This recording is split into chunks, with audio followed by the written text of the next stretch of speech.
Hello everyone, one more time! And a few days ago we have this new plugin. It emulates a tube amp and it sounds amazing. It's from Ignite Amps and it's named the EMISSARY. And as you can see, the graphic interface is amazing. It's very realistic and nice. If it was real, I would buy it. And well, the plugins I have used in the guitar track are those: the TS999, it's like the TSE 808, it's a screamer. And I have used this one in this video because it's also from Ignite Amps. So I'm going to use all the guitar plugins from Ignite Amps. And then I have used this plugin for the distortion with all the parameters by default. And here is its clean channel.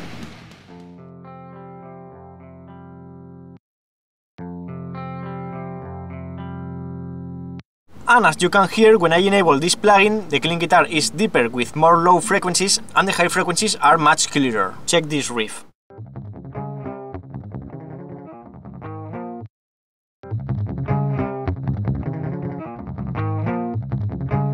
You can clearly hear the low frequencies are much stronger. This riff is meant to be played with distortion, but it was just an example. So, well, also in the clean channel we have these options: a 3-band EQ with low, mid and high, also a gain that can be used to give a little bit of overdrive,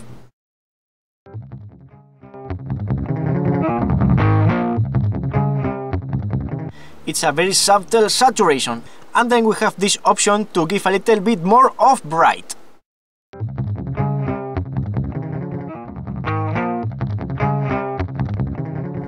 And now in the distortion channel we have also an EQ, but in this case is 4-band EQ with low, low mids, mids highs and highs, and also the gain. So we can go from a subtle distortion to a very high gain distortion. And also the bright option. It's also a bit subtle, but you can notice it. And also the deep option for more low frequencies. You can hear it especially in the palm mutes. And also we have this shape option, which gives some mid frequencies that I think it's more for emulating the tube kind of sound with more mids, making it more full in the mix.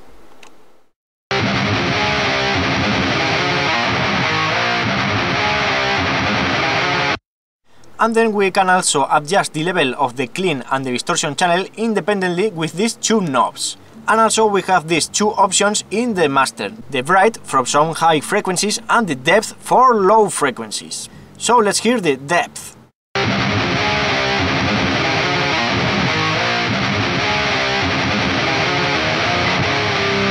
It's also subtle, this plugin has some subtle options, but the presence is a little bit more in the face.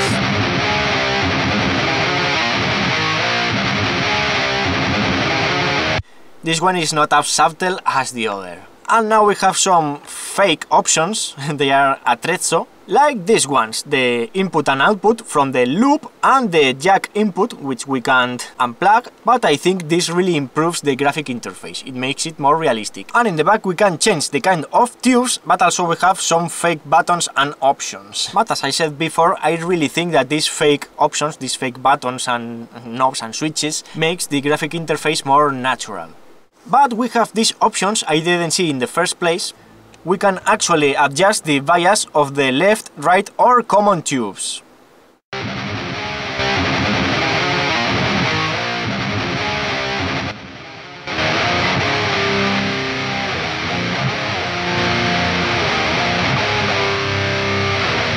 I don't know exactly what does this option, the bias, but you have a manual when you download this plugin, so you can see exactly what does each option.